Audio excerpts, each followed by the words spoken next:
jasage de jeux de rôle qui vous revient avec un top 10 aujourd'hui. Top 10 des meilleurs RPG que j'ai joué sur console, sur PC, sur tout ça. C'est vraiment un top 10 personnel, bien sûr. Et j'ai pas joué à tous les RPG qui existent sur console. Je sais qu'il y en a des excellents que j'ai pas eu la chance de jouer. Là. Mettons Lufia, Breath of Fire, j'ai jamais eu la chance de jouer. Ça a l'air que c'est bien bon. Mais je vous fais mon top. Fait que on va commencer comme ça. En 10e position, on va commencer avec un save Skyrim. Ouais. Skyrim, moi je trouve ça le fun comme jeu parce que tu crées ton bonhomme puis tu fais l'aventure que tu veux. Tu peux être autant gentil, méchant, tu peux faire toutes les quests, tu peux t'en crisser un peu des quests. J'ai joué aussi au Oblivion, j'ai presque pas joué. Morrowind, j'ai joué un peu aussi, mais j'avais moins accroché. T'sais. Fait que tu sais, chaque jeu de cette série-là est quand même assez big. Là, t'sais. Fait que c'est ma 10e position, probablement que vous la connaissez. Là. Il y a beaucoup de monde qui ont joué à ça. T'sais. En 9e position, Sword and Serpents au Nintendo. C'est un vieux jeu. C'est un vieux jeu que tu te promenais. C'était vraiment juste, tu te promenais dans un labyrinthe. Je pense qu'il y avait quelque chose comme 13 ou 15 étages. Tu te faisais une team de 4 bonhommes. Puis là, tu te promenais. Puis là, il y avait des random encounters et des encounters prévus. Puis là, genre, t'avais comme la photo. Puis en bas, t'avais tes 4 petits bonhommes. Puis là, tu pesais sur A pour attaquer. Puis c'était plus du dungeon crawling, là, mais c'était un... Moi, j'ai bien aimé ça comme jeu. Le défaut du jeu, c'était qu'il n'y avait pas de batterie pour saver. Donc, il fallait que tu rentres un mot de passe, un password à la fin de ta game pour saver. T'sais. Mais il fallait que tu save 4 passwords pour chacun de tes 4 bonhommes. Et ensuite, un password pour sauver ta game. Fait que tu avais 5 passwords à rentrer pour sauver puis loader ta game, genre.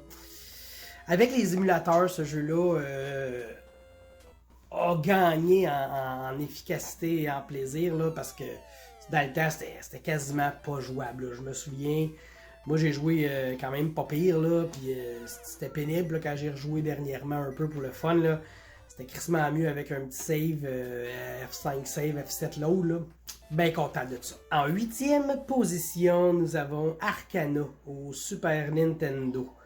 Arcana, la musique était géniale, je me souviens, c'était tellement de la bonne musique ce jeu-là, puis c'était comme des cartes, t'avais comme 4, encore là, des héros, t'avais un héros, plus des bonhommes que tu ramassais par après, puis t'avais un genre de petit esprit d'air, terre, feu, eau qui venait aussi, tu pouvais le summoner pour venir se battre avec toi, puis encore là, c'était du dungeon crawling, t'étais dans une ville, là après ça, tu te déplaçais, tu arrivais dans le donjon, tu faisais les 2-3 donjons, tu passais à travers, puis là, tu te ramassais à la ville suivante. Là, tu magasinais, tu faisais tes affaires, tu rentrais dans le donjon. Puis tu sais, il fallait que tu rentres dans le donjon, tu clears un étage, tu ressortes, tu vends tes affaires, tu te rééquipes, tu retournes dans le donjon. Tu sais, c'est le vieux old school. Là, tu pouvais pas juste suivre l'histoire. Là. Il y avait du grinding à faire, du ramassage de cochonneries, là, puis du vendage de stuff. C'était ça les jeux dans ce temps-là, mais c'est ça ce qui était le fun, c'est que c'était des cartes un peu le jeu, fait que quand t'arrivais, t'avais l'écran dans le milieu des monstres, puis là t'avais, mettons, 5 cartes de monstres, là, puis là t'avais 3 slimes, puis 2 gobelins, puis les cartes étaient animées, parce que quand ils attaquaient, ça faisait... Fait que c'est ça, Arcana, un bon RPG du Super NES. En 7e position, Paper Mario 64. Je sais qu'il y en a eu au Super NES, puis il y en a un à Switch, mais je les ai pas joués. J'ai juste joué à Paper Mario 64. Puis j'ai bien aimé ça. Puis je me souviens aussi que Kassou avait joué. Puis c'était un RPG qui était le fun à montrer aux enfants. C'était pas compliqué. Puis t'avais quand même des bons choix à faire. Tu choisissais ta team. Tu fallait que tu t'attaques. Tu sais, mettons, quand ton bonhomme il attaquait, il fallait que tu payes sur au bon moment pour qu'il fasse une attaque un peu plus forte. C'était pas si compliqué que ça, mais c'était le fun, c'était assez interactif, fait que pour vrai, j'ai bien aimé ça, puis les graphiques étaient le fun. C'était le fun d'avoir le petit Mario en papier 2D, puis quand il revient de bord, tu le vois quasiment plus, puis oh, il revient, puis... Fait que ça a été un excellent RPG que j'ai joué dans ma vie. En 6e position, Eye of the Beholder. Ça, c'est un vieux jeu des années 90 au Ben, je pense qu'il l'a eu au Super NES, mais c'était plus sur ordi. Eye of the Builder, c'était Donjon et Dragon. Je me souviens pas si c'était en dessous de Waterdeep. Là. Je me souviens vraiment pas de ça.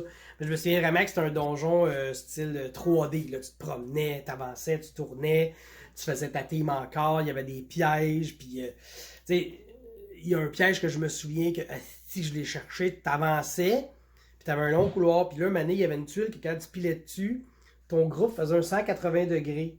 Mais vu que c'était pareil en avant-arrière, tu le remarquais pas à moins de checker ta boussole en bas. Puis là, tu voyais ta boussole qui faisait nord, nord, nord, sud. Fait que là, t'avançais, tu reculais, t'avançais, puis tu ne savais jamais pourquoi. Puis je me souviens, là, comme c'était. Ça a été long avant que je le découvre. Puis tu sais, un moment donné, tu t'avances. Oh, Chris, c'est quoi qui se passe là? J'ai viré de bord. Puis là, tu te réveilles 2 fois, puis tu repars par en avant. Puis tu sais. Fait que ce jeu-là, il y avait des petits pièges de même. Il y avait des monstres. Tu pilais sur des tuiles. Il y avait des boules de feu qui sortaient. Puis à la fin, il fallait t'affronter un gros beholder, tu sais. Puis le jeu était comme timé dans le sens que les monstres se déplaçaient, mettons, aux 3 secondes, tu sais. Comme c'était des rounds. Fait que là, toi, tu pouvais te déplacer un peu plus vite, tirer des flèches. Fait que c'est ça. Eye of the Builder, je pense qu'il y en a 3. J'ai fini le premier au complet. Ça, j'avais trippé ben raide. Le 2, je pense que j'étais rendu dans le 2. Puis là, bah, pour X raisons, j'ai arrêté de jouer. Mon ordi est morte. J'ai rencontré n'importe quoi. Tu sais, je sais pas ce qui s'est passé, là. Mais je me souviens que j'ai fini le premier et que c'était une superbe série. En 5e position, nous revenons au Super NES. Le jeu Shadowrun. Ça, là, encore là, hein, si on parle de bonne musique, là, ça, c'était écœurant. J'ai déjà fait une chronique aussi sur ma chaîne qui parlait de ce RPG-là, Shadowrun. C'est génial, là. Tu te réveilles, tu te souviens plus t'es qui, t'es quoi, puis là, ben, tu pars, puis tu essaies de retrouver de la mémoire, puis c'est un méchant bon jeu. Puis là, tu touches un peu à tout.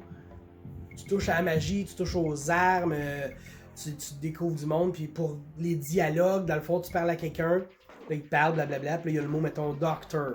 Là, le mot doctor est en gras, ça veut dire que ça, c'est un mot que tu peux utiliser à poser à quelqu'un d'autre, là, de savoir quelqu'un d'autre. Puis là, tu dis blablabla, je vais te parler du docteur. Ah oui, ok, le docteur, lui, il fait des opérations pour des Cortex Bombs. Mais là, oh, Cortex Bombs, là, tu peux aller voir quelqu'un d'autre. Puis, hey, les Cortex Bombs, puis, en tout cas, tu sais, c'est un peu un jeu comme ça.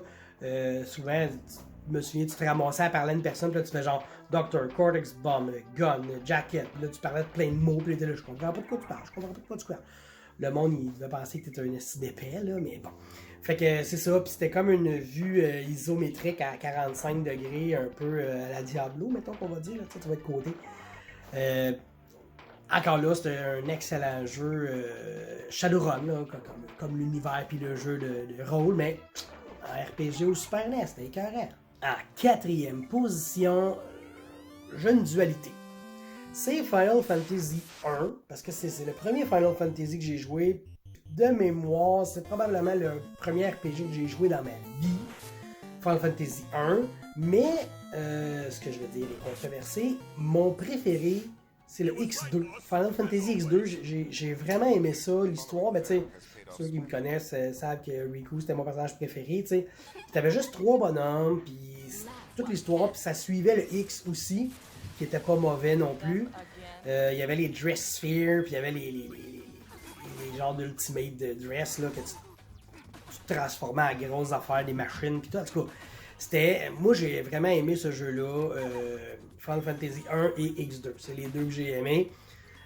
Dans la série Final Fantasy, j'ai joué à toute la gang, sauf le 9. J'ai jamais joué à ceux qui sont online aussi, parce que j'ai décroché totalement. Puis j'ai joué au 12. Le 13 était online. Puis tu sais, après ça, j'ai arrêté. Là, le 12 a vraiment fait... C'est plus bon. C'est plus... Tu sais, puis chaque Final Fantasy, on dirait que je les aimais de moins en moins. Tu sais, le 7 a atteint un niveau assez élevé, tu sais. Mais le 8 m'a déçu un peu. Le 9, j'ai pas joué... Je pense que j'ai commencé une game, puis j'ai zéro accroché. Là, le petit singe avec une queue, ça m'écœurait. Puis après ça, c'est ça, le 12, ça c'était fini. Voilà, I'm from the mascot, I'm Van from the mascot, ta gueule, style, là. Fait que j'ai pas été capable de continuer, mais mes souvenirs sont le 1 et le X2. Troisième position, Ogre Battle 64, Person of Lordly Caliber. Là, on s'en vient quasiment dans les jeux de stratégie. Tu sais, Ogre Battle, c'était un jeu où tu te faisais des petites troupes, puis là, tu faisais une guerre, puis là, tu menais des batailles avec tes troupes contre d'autres troupes, puis tu sais, c'était un jeu, puis il y avait les dates qui avançaient, puis là, mettons, tu disais, si tu te rendais dans tel village à telle date, tu allais rencontrer un NPC qui allait te donner un item ou qui allait te joindre ton armée, puis là, toute ton armée était sur une ligne de loi ou de chaos, tu sais. Fait que si t'avais beaucoup de bonhommes loyaux, ils pouvaient devenir, tu sais, ils pouvaient évoluer dans des classes. T'avais un soldat au début, puis là ton soldat devenait un archer ou un guerrier. Puis là après ça, ton guerrier pouvait donner d'autres choses, puis tu sais, ça montait comme ça, tu sais. Puis moi je me souviens, c'est ça, de la manière que le jeu joue, ben, c'était loyal ou chaotique. Puis de la manière que moi je joue, je sais pas pourquoi, toute mon armée était loyale au complet. J'étais prêt d'avoir des personnages chaotiques, puis je lisais des affaires sur internet. Pas capable. Tout le monde était loyaux. Genre, j'avais des squelettes loyaux, puis des vampires loyaux, puis des liches loyaux. C'était un peu comique, là. Mais c'est ça, c'est un excellent jeu. Tu sais, quand j'étais jeune, j'ai fini beaucoup de jeux. Puis une année, j'ai une période de ma vie que je finissais aucun jeu. Ben, celui-là a été dans ma période plus tard où je l'ai fini, ce jeu-là encore, parce que c'était tellement bon comme jeu. Je vous le suggère fortement au 64 Other Battle 64 malade. En deuxième position, j'y vais avec Pathfinder Kingmaker sur l'ordi. Excellent RPG. C'est carrément Pathfinder sur l'ordi. Tu crées ton groupe puis tu fais l'aventure Kingmaker qui est un classique de Paizo, je pense. Excellent RPG. Donc, tu fais toute cette aventure-là, tu crées ton groupe comme ça te tente. Après ça, tu trouves les NPC. Tu peux vraiment tout faire tes bonhommes. Quand tu es vraiment motivé, tu peux aller chercher des photos pour mettre tes propres images dans le jeu. Tout, c'est vraiment Pathfinder, Kingmaker. Il n'y a pas à dire là-dessus. Je veux dire, si tu l'as aimé sur Tab, ben, tu vas l'aimer sur le PC, sur Steam. T'as la gestion du royaume, puis tout, même que c'est mieux d'un sens parce qu'il y a beaucoup de choses qui sont automatiques, mais ça joue tout seul, tu joues pas avec ta gang, fait que là il y a ça qui est moins fun. Là. Mais tu peux faire ton royaume loyal bon, chaotique, mauvais, neutre, ton bonhomme aussi tu le fais comme ça, puis les réponses que tu donnes, tu sais, si t'es loyal, tu peux pas répondre des choses chaotiques, si t'es bon, tu peux pas répondre des choses mauvaises. Et ainsi de suite, mais tu peux toujours déplacer ton alignement. Super jeu pour vrai. Si vous ne l'avez pas joué, c'est encore là un jeu que je vous suggère fortement, probablement, qui va tomber à rabais sur Steam. Sur Steam sont toujours à rabais les jeux. Fait que Pathfinder, Kingmaker, jetez-vous là-dessus. Avant de vous donner ma première position, je vais vous soigner une coupe de mentions honorables. Première mention honorable, Dragon Warrior. Dragon Warrior, je pense que son nom, son vrai nom, c'est Dragon Quest. C'était au Nintendo, nous autres on l'a connu sous le nom Dragon Warrior. Encore là, c'est dans les premiers RPG que j'ai joué. T'étais le petit bonhomme qui partait de Tangle Castle, je pense. Il fallait aller sauver la princesse, puis tuer en tuant un dragon, puis après ça, t'allais tuer le gros boss. C'était un grand classique. Je veux dire, tu jouais, puis ça, c'était du grinding longtemps. Hein, on s'entend, là. Fallait que tu tournes autour de la ville, puis là, tu tues des slimes, puis là, tu ramasses ton argent, puis là, quand t'avais tes 50 pièces d'or, là, t'allais acheter une meilleure épée. Là, tu ressortais, là, t'allais tuer des slimes, puis oh, peut-être un petit peu des chauves-souris, puis là, quand t'avais une bonne armure, tu traversais un pont, puis là, au bord du pont, un pont indiquait que les bébés étaient plus fortes. Là, tu traversais le pont, là, t'avais des scorpions, là. Tu sais, fait fallait que tu grindes tout ton or, ton XP, puis c'était long. Mais ça a forgé mon caractère de jeune patient aujourd'hui. Une autre mention honorable, c'était Might and Magic 3. Pas Heroes of Might and Magic, là. Might and Magic 3. Je me suis fait avoir joué peut-être un peu moins, mais c'était vraiment un excellent jeu aussi. En 3D, tu te promenais, il y avait des villages, tu traversais des plaines, des forêts, puis tout. Je vais en parler un peu moins parce que justement, j'ai pas eu la chance de rejouer à ce jeu-là, tu sais. mais je me souviens d'avoir fait beaucoup d'heures de jeu dessus dans le temps. Toujours dans les mentions honorables, Dark Cloud au PlayStation 2, disponible sur le PlayStation Store au PlayStation 4. Dark Cloud, c'était comme un... C'était encore là, c'était du dungeon crawling. Tu te promenais, c'était quasiment un rip-off de Zelda, là, tu sais. T'avais un petit héros avec ton épée, mais tu sais, tu peux choisir plusieurs héros à mesure que l'aventure avance. Puis le but du jeu, c'est ça, c'est que tu descends dans le donjon, tu clears l'étage et tu ramasses des sphères. Puis dans les sphères, il y a des gens, des maisons, pis tout, parce que il y a un méchant génie qui a tout décidé de prendre les villages, puis les gens, puis les crisser dans une grotte. Puis là, ben, tu vas les libérer, puis après ça, tu reconstruis le village, puis à mesure que tu le reconstruis, les gens ont des demandes. Genre, ouais, mais moi, je vais être face au soleil, moi, je vais être proche du puits, moi, je vais être loin de du maire, tu sais, des choses comme ça. Fait que c'est un jeu de... Tu descends dans le donjon, tu décalisses tout, puis tu ressors, puis tu construis le village. Puis, ben, c'est ça, t'avais des héros différents, t'avais le classique, le gars avec l'épée, le gars avec le gros massue, la fille avec la fille chat avec le slingshot, la genre de djinn, la génie qui pitch des boules de feu, tu sais. Puis le grand Zamboula Bamboula avec stick and spear, là. Fait que, ouais, c'est ça, un autre excellent jeu que j'ai eu la chance de jouer. D'ailleurs, je l'ai pris au PlayStation 4 parce que c'était très bon. Mention honorable pour le jeu Shadowheart Covenant. J'ai pas joué beaucoup, mais j'ai vu beaucoup jouer ce jeu-là. C'est un RPG style, si je me souviens bien, c'était la Première Guerre mondiale. Tu jouais une fille avec une épée style fleurel, je sais pas trop, une petite épée pointue.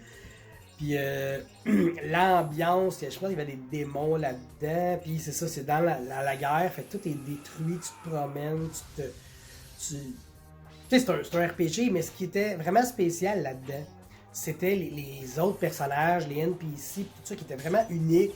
Genre, t'avais le lutteur, que lui, quand il partait son power, c'était Grande Papillon, il avait un masque en papillon, puis il faisait des power moves de lutte. Puis lui, il se battait avec des grosses affaires, genre des boîtes à mal, puis des casiers. T'avais genre le gars qui se bat avec une poupée, là, tu sais, comme un pantin, tu sais. Puis là, pour booster ton pantin, il fallait aller voir deux couturiers, qui eux autres, ils te faisaient des costumes pour ton pantin. Mais eux autres, ces costumiers-là, ce qu'ils voulaient, c'était des photos de gars toréadors sexy, là, tu sais.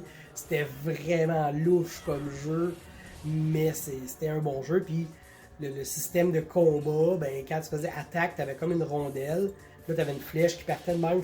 Là, t'avais une zone de hit, t'avais une zone de crit, t'avais une zone de miss. Puis des fois, ton arme avait plusieurs attaques, fait que tu pouvais comme cliquer 2-3 fois dans les 2-3 zones. C'était c'est ça, c'était assez interactif, il y avait de l'action, puis l'histoire était bonne, puis le jeu était bizarre, fait que ça m'a marqué beaucoup, très très bon jeu.